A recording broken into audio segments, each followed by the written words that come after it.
So I wanted to go over a little bit of information this morning about flaring brake lines. This is something that, depending on where you work, you may not do this much. Rusty cars, things like that. People that work maybe on the East Coast or up in the Rust Belt of the United States probably do replace a lot of brake lines. You may have to custom fabricate brake lines. You may have to, create these yourselves unless you can get a brake line kit, which is great. I talk to a lot of technicians and I ask them about making brake lines, and I have a lot of them tell me, well, we just put a kit on. I'm all for it.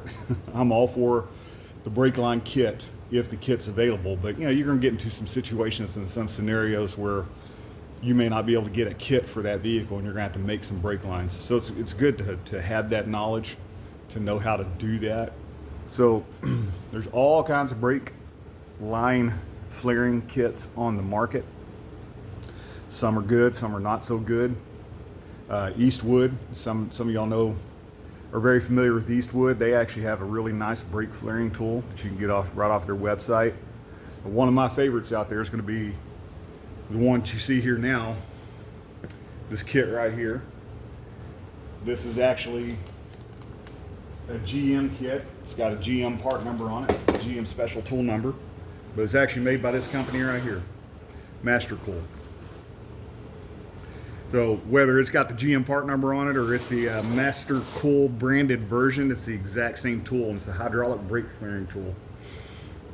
One thing I like about these mastercool kits is, other than this piece here, this hydraulic piece that actually creates your flares for you, or lets you create the flares, all the fittings, all the dies, all the forming tools, everything that come with it, if you register this tool and you buy it, all these things like this are actually lifetime warranted by Mastercool.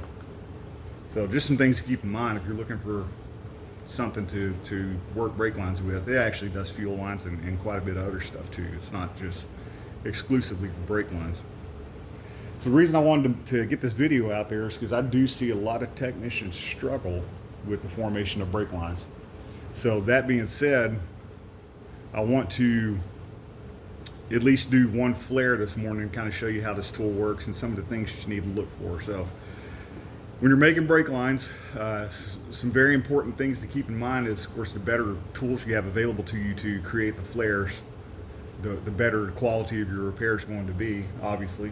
But you need a good bending tool as well. So something along these lines. There's all kinds of bending tools out on the market. This one's actually a Robinair bending tool, Robinair part number 14528. I actually own one of these myself. You need a good flaring tool. You need a good tubing cutter, which actually the flaring tool comes with a nice little tubing cutter in it. You need a tool that will chamfer and clean up your brake line inside and outside for you before you actually try to form your flare. So it doesn't hurt either to have a brake line straightener. So this is actually an Eastwood brake line straightener, and this one, see, it's got a little lever on top of it. Kind of hard to see inside of there, but this actually has little rollers inside of it, and we can change the position of those rollers to either do a 1/4 inch outside diameter or 3/16 outside diameter brake line. So we're going to be working with a 3/16 brake line today, so we're going to put it in that position. These brake line straighteners make really quick work of straightening your brake line for you.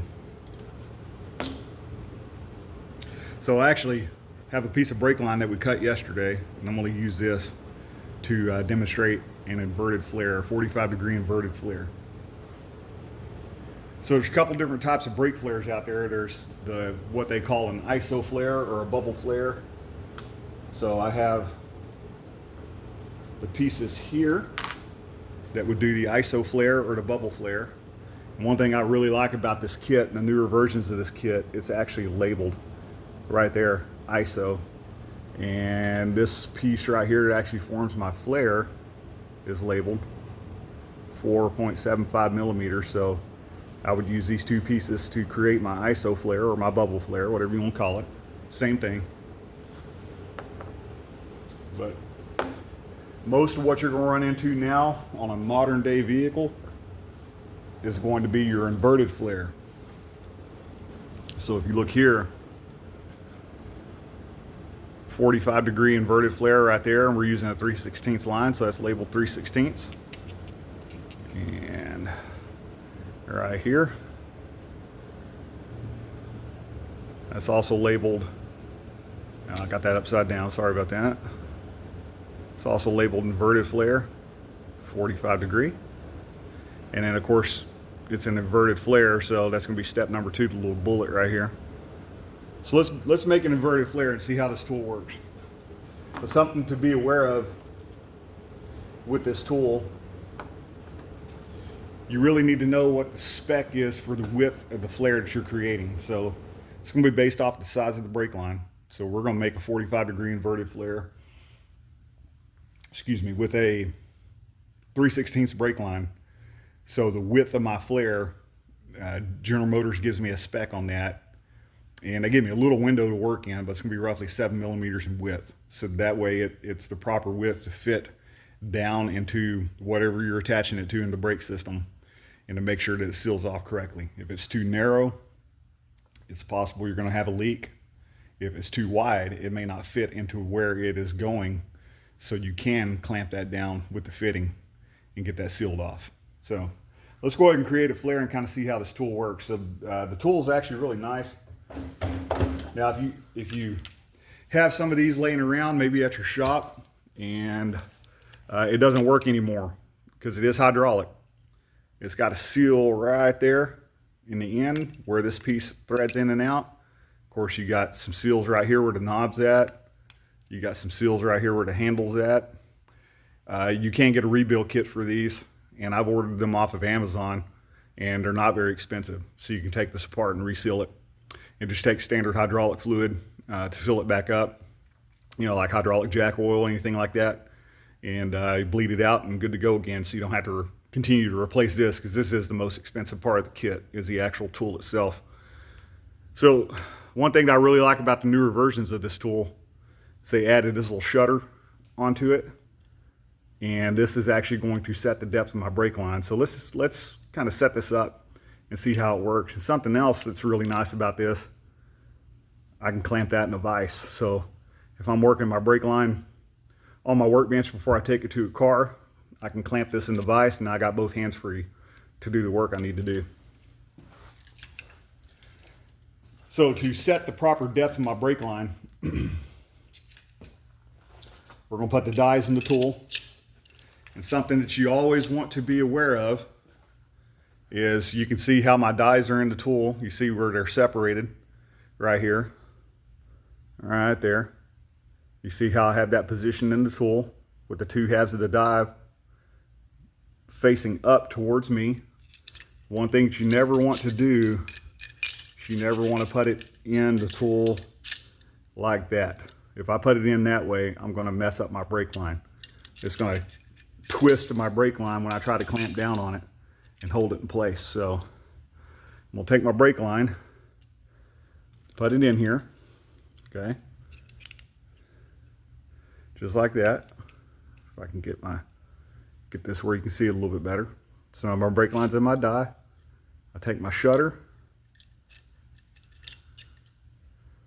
I put it over the tops of my die, right over the top of the two halves of the die right there. You can see the shutter has a little bend on it, and it sits right on top of here. So I'm going to hold that shutter in place with my thumb. I'm going to hold my brake line with my fingers here. Then I'm going to tighten this up. I'm going to tighten this some more. That's not tight enough to keep my brake line from moving, but now my brake line is in there at the proper depth. I'm going to put this back in the vise. I'm going to tighten that up so that my brake line doesn't move when I try to flare it. Now, if you want to verify that your brake line doesn't move when you try to flare it, you should take you a Sharpie or some kind of a marker, some way of putting a mark on your brake line, and just come up here, and we can see the end of the brake line right there. Just put a little black mark on it, or anything to mark it to indicate that it did not move when you tried to flare it. So I'm gonna get ready to flare this brake line. So first thing I wanna do, we're doing an inverted flare. So this is step number one right here. So you put that in the tool and we're gonna rotate the handle up. Now we're gonna see if this will actually fit into the inside of the brake line. I did not chamfer the inside of this brake line before I put it in the tool. So I'm betting it's not going to fit. So you may have to help center that up in your brake line and get it to where you want it. Okay. So I'm feeling a little bit of resistance here. So I'm gonna want to take this brake line back out and chamfer the end of that brake line, because if I feel a little resistance when this is trying to go inside the brake line, it's gonna deform the brake line and my flare will never turn out correctly. Will never turn out right. It's going to be wrinkled. It's probably going to leak. So let's do that real quick. I'm gonna take this out.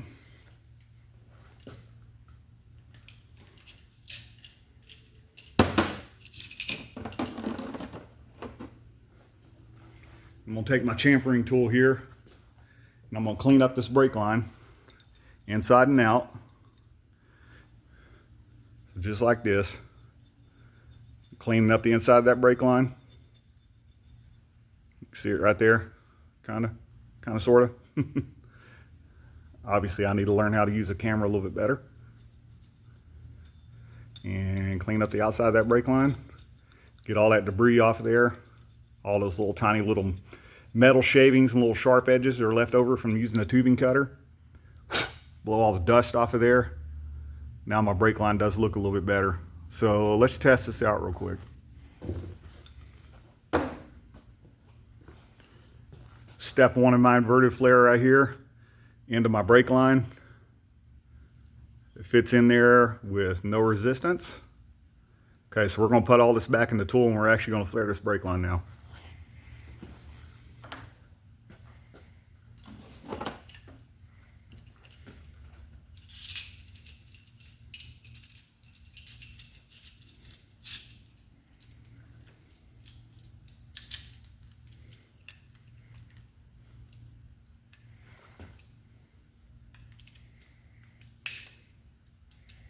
Okay, so I got my depth set on my brake line. You can see my shutter right here. Pull that out of the way. You can see my brake line in the end of the tool. The mark I put on it to indicate that it's not going to move when I actually start to flare this brake line. So I'm going to go ahead and put it back in the vise for just a second. Make sure I have that tight enough so that brake line actually does not move. So now we take step one right here, put it back in the tool.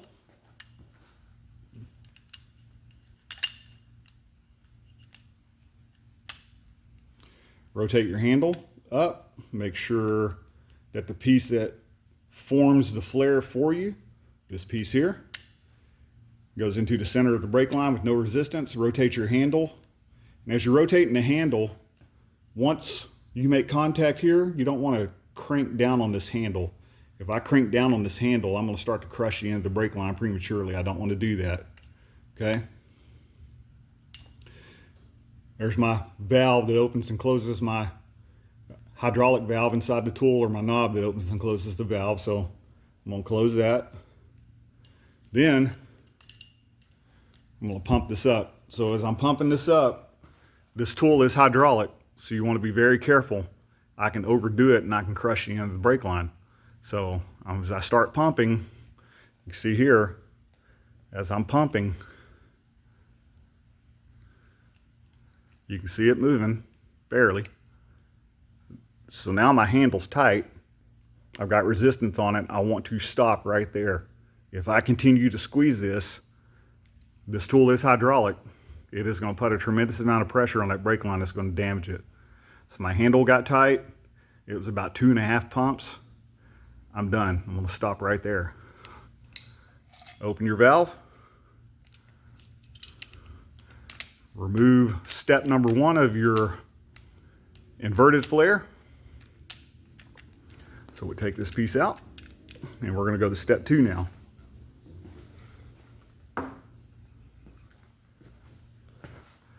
Step 2 is my bullet.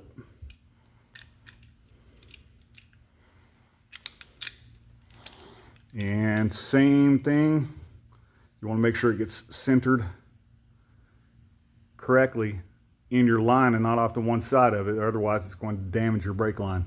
So we want to get that centered up. So sometimes what I do is I use my finger and I get on the back side of this and I use it to kind of guide that into the brake line where I want it. You can see it moving in there.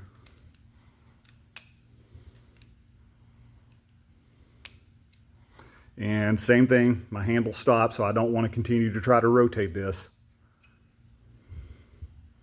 Close my valve. Okay. Now, since this is a bullet and it's kind of a wedge shape or shaped like a bullet, it's pointed on the end, I can really oversize my inverted flare right here. So about 2 pumps is really all you're looking for. And then we'll measure it. So right here, I'm gonna go 1 pump, 2 pumps. I'm gonna release my hydraulic pressure. I'm gonna bring this back around, take this out.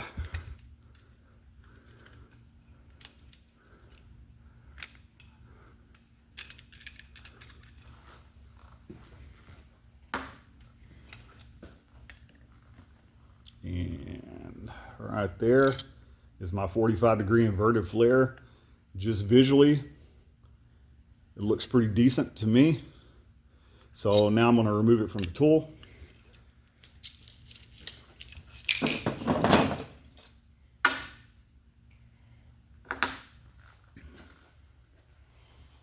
And what we have there is a 45-degree inverted flare.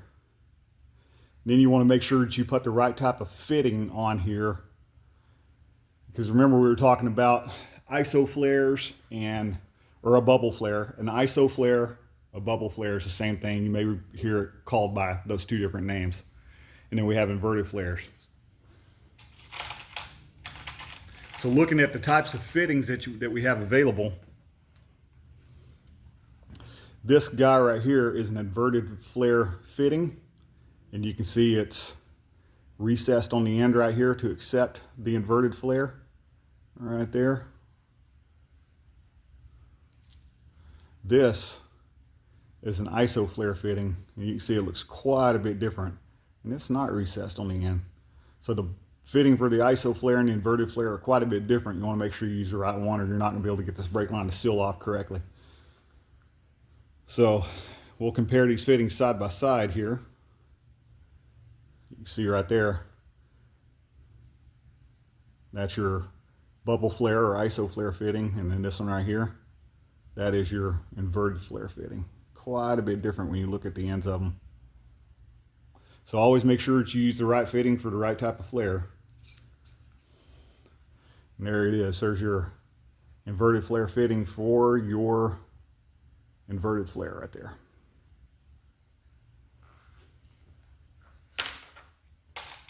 So just a little bit about brake flares, or brake line flares. I hope that helps out a little bit. I'm going to leave a link in the description for this tool if anybody's interested in one.